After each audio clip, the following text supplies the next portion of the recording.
रसूलों के अमाल और उसका 7वां बाब, जो 60 आयात पर मुश्तमिल है।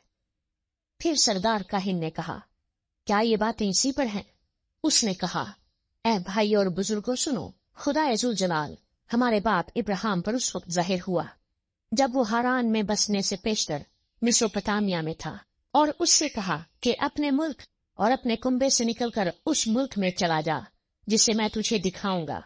इस पर वो कस्तियों के मुल्क से निकलकर हारान में जा बसा, और वहां से उसके बाप के मरने के बाद खुदा ने उसको इस मुल्क में लाकर बसा दिया जिसमें तुम अब बसते हो, और उसको कुछ मिरास बल्कि कदम रखने की भी उसमें जगह न दी, मगर वादा किया कि मैं ये जमीन तेरे और तेरे बाद तेरी नस्ल के कब्जे में कर दूंगा। हालांकि उसके औलाद न थी, और खुदा ने ये फरमाया कि तेरी नस्ल गैर मुल्क में परदेसी होगी, वो उनको गुलामी में रखेंगे और 400 वर्ष तक उनसे बदसलूकी करेंगे। फिर खुदा ने कहा कि जिस कौम की वो गुलामी में रहेंगे उसको मैं सजा दूंगा, और उसके बाद वो निकलकर इसी जगह मेरी इबादत करेंगे। और उसने उससे खतने का अहद बांधा, और इसी हालत में इब्राहिम से इसहाक पैदा हुआ, और 8वें दिन उसका खतना किया गया, और इसहाक से याकूब, और याकूब से 12 कबीलों के बुजुर्ग पैदा हुए।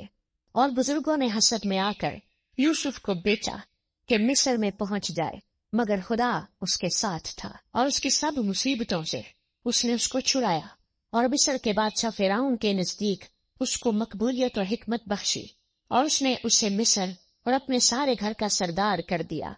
फिर मिस्र के सारे मुल्क और कनान में काल पड़ा, और बड़ी मुसीबत आई, और हमारे बाप दादा को खाना न मिलता था। लेकिन याकूब ने ये सुनकर कि मिस्र में अनाज है, हमारे बाप दादा को पहली बार भेजा, और दूसरी बार यूसुफ अपने भाइयों पर जाहिर हो गया, और यूसुफ की कौमियत फिरौन को मालूम हो गई। फिर यूसुफ ने अपने बाप याकूब और सारे कुंबे को जो 75 जाने थी बुला भेजा, और याकूब मिस्र में गया। वहां वो और हमारे बाप दादा मर गए, और वो शहर सिकम में पहुंचाए गए, और उस मकबरे में दफन किए गए जिसको इब्राहिम ने सिकम में रुपया देकर बनी हमूर से मूल लिया था।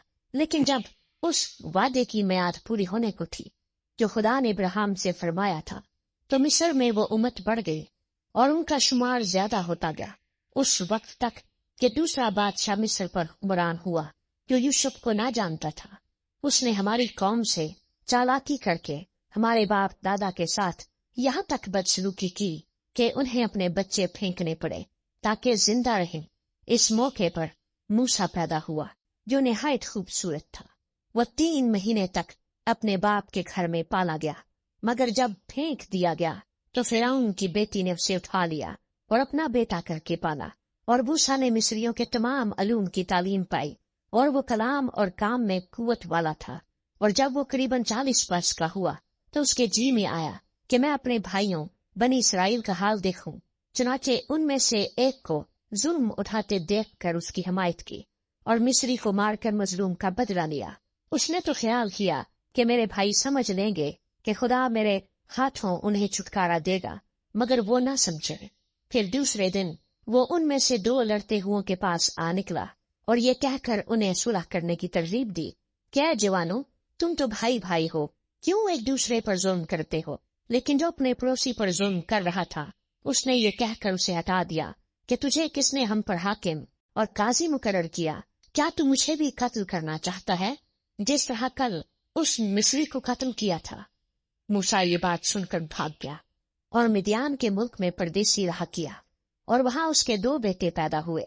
और जब पूरे 40 वर्ष के हो गए तो कोहे सीना के बेयाबान में जलती हुई झाड़ी के शोले में उसको एक फरिश्ता दिखाई दिया। जब मूसा ने उस पर नजर की तो उस नजारे से ताजुब किया, और जब देखने को नजदीक गया तो खुदावंद की आवाज आई कि मैं तेरे बाप दादा का खुदा यानी इब्राहिम और इसहाक और याकूब का खुदा हूँ।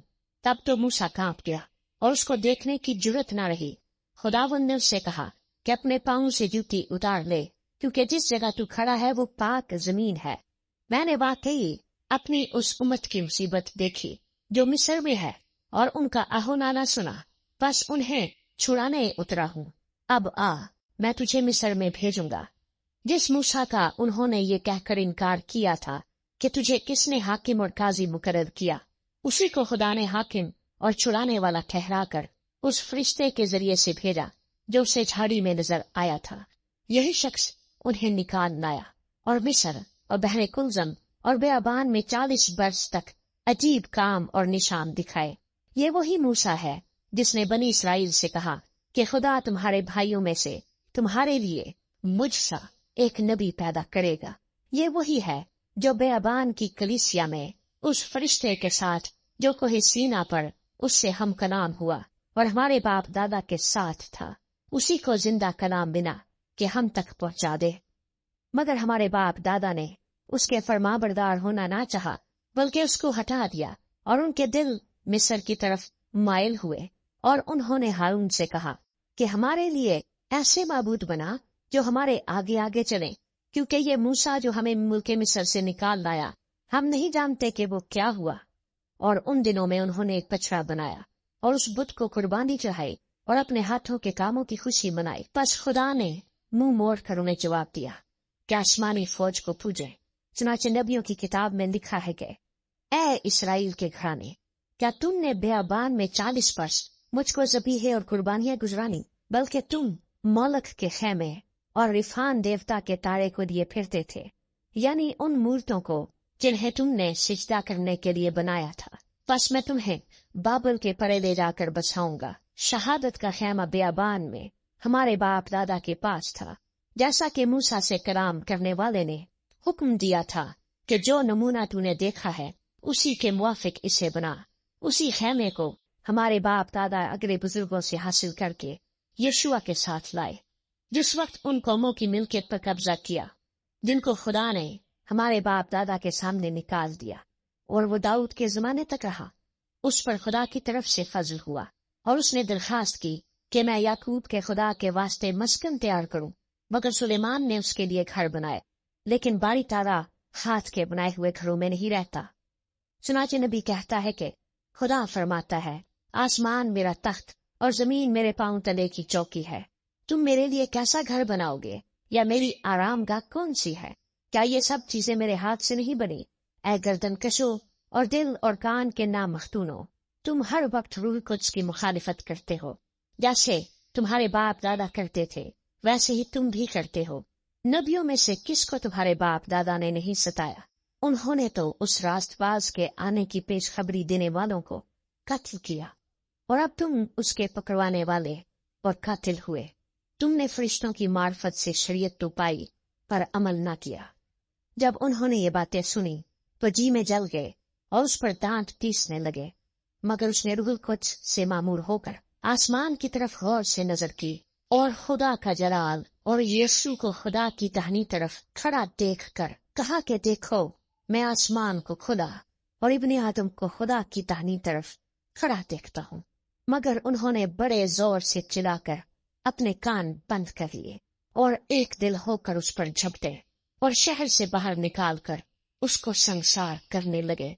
और गवाहों ने अपने कपड़े साउल नाम एक जवान के पांव के पास रख दिए। बस ये स्तिफनुस को संसार करते रहे और वो ये कहकर दुआ करता रहा कि खुदावंद यीशु मेरी रूह को कबूल कर। फिर उसने घुटने टेक कर बड़ी आवाज से पुकारा कि ऐ खुदावंद, ये गुनाह इनके जिम्मे ना लगा, और ये कहकर सो गया।